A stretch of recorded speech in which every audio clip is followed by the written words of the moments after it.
Está en la línea el analista y especialista en temas económicos Jorge Suárez Vélez. ¿Cómo te va, Jorge? Muy bien, Carlos. ¿Tú qué cuentas?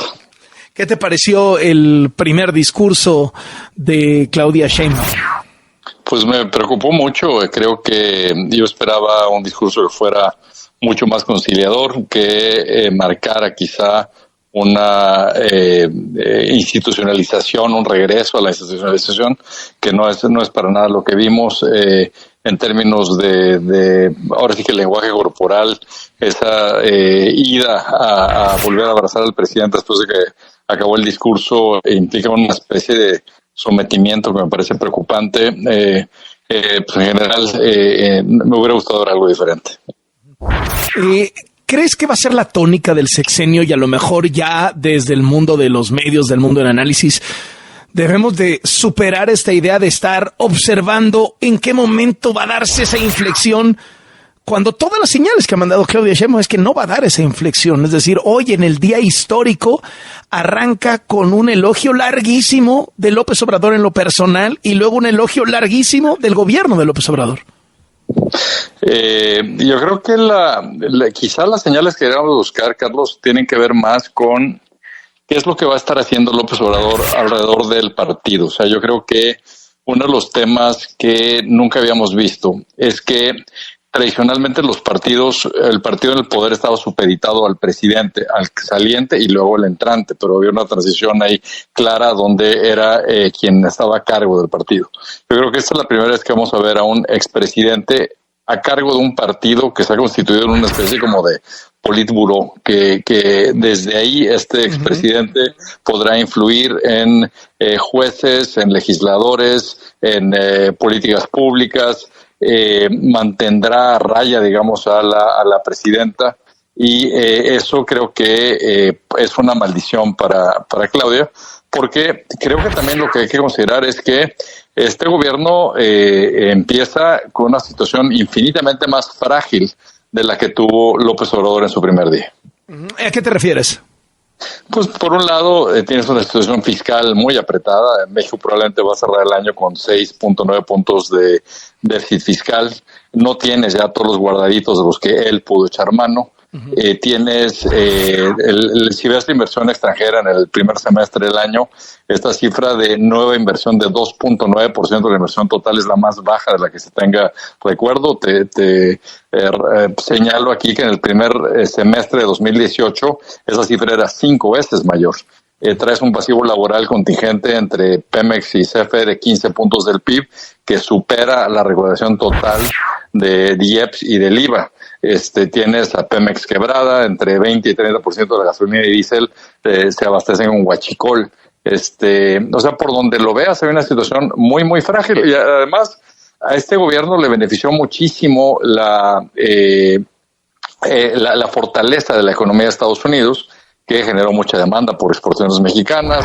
Tuviste todo este beneficio de este nearshoring, que tiene que ver con este conflicto entre China y Estados Unidos y cambios en cadena de suministro por la pandemia. Aquí este gobierno entra con una desaceleración de la economía de Estados Unidos, entra probablemente con un conflicto en Medio Oriente que podría tener un impacto sobre inflación, encareciendo precios energéticos, y ya sin hablar de todo lo que hizo este gobierno, ¿no? O sea, te dejó sin separación de poderes, dinamitó el sistema judicial, que era una de las pocas áreas donde teníamos un servicio civil de carrera, te deja sin contrapesos, sin órganos autónomos, lo cual, por cierto, es violatorio del acuerdo comercial.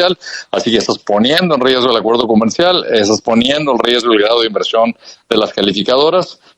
Has estado subversiendo el presupuesto para salud y educación, o sea que traes una bronca muy severa en por ejemplo, infraestructura de salud, de falta de abastecimiento de medicamentos, de materiales. Tienes al crimen organizado ganando espacio en una guerra campal en Sinaloa, el país ahora sí ya francamente militarizado. O sea, es de veras la rifa del tigre. Uh-huh. ¿Crees que la realidad va a forzar a la presidenta Sheinbaum a echar atrás algunos programas sociales, a disminuir la inversión en algunos proyectos?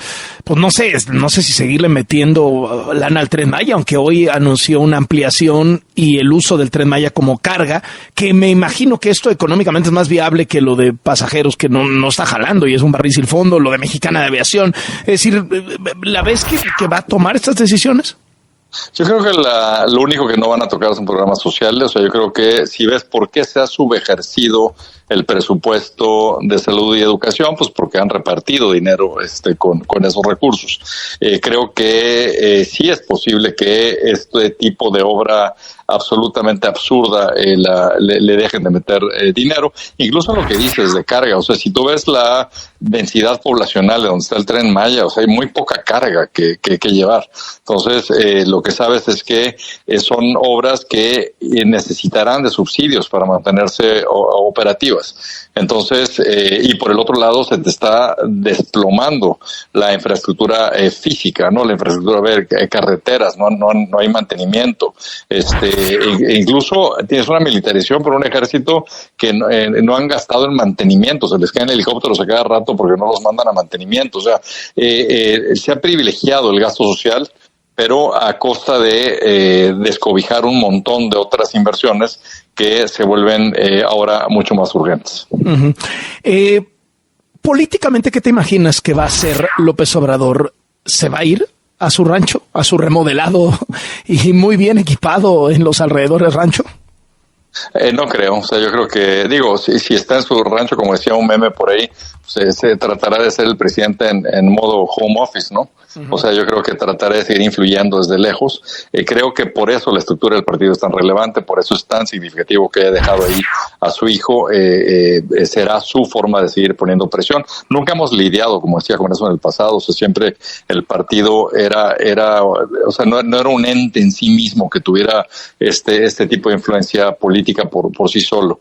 Y creo que el otro tema que se les va a complicar la relación también con Estados Unidos. Entonces, ¿qué tanto la realidad los va a forzar a hacer cosas diferentes? ¿Qué tanto ella estará dispuesta en su momento a empezar a desmarcarse un poco del presidente? Pues parecería difícil, dada toda la gente cercana a él que le dejó uh-huh. en las cámaras, en el gabinete y en un montón de otras posiciones clave. Hoy, cuando hacía Claudia Sheinbaum el recuento de López Obrador, decía, sacó a 9 millones de mexicanos de la pobreza, hubo estabilidad económica, duplicó el salario mínimo sin generar inflación, y hay 36 millones de votos que lo respaldan. ¿Qué contestas cuando te presentan este argumento frente a los que tú pones sobre la mesa?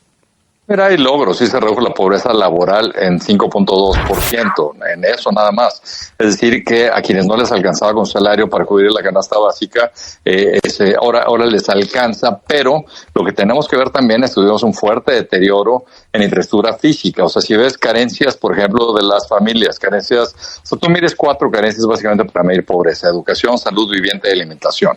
Hoy los mexicanos que tienen 3 de 4 carencias aumentaron de 25 a 32 millones entre 2018 y 2022. Hoy sabes que los mexicanos sin acceso a salud pública pasaron de 20 a 50 millones. Y lo otro que sabes es que una buena parte de esta mejora en la masa salarial proviene de cosas que no tuvo nada que ver López Obrador con ellas. Una buena parte son condiciones demográficas, es decir, que tienes una masa laboral, digamos, menor por el envejecimiento de la población, y luego por la pandemia. O sea, la pandemia llevó a que hubiera un enorme crecimiento de la demanda por bienes importados en Estados Unidos, porque la gente que estaba en su casa dejó de demandar servicios y empezó a demandar más bienes, y porque hubo una salida también de trabajadores del mercado laboral en Estados Unidos que fueron sustituidos por inmigrantes que tuvieron más dinero para las remesas. O sea, eso no tiene ningún mérito López Obrador en todo eso.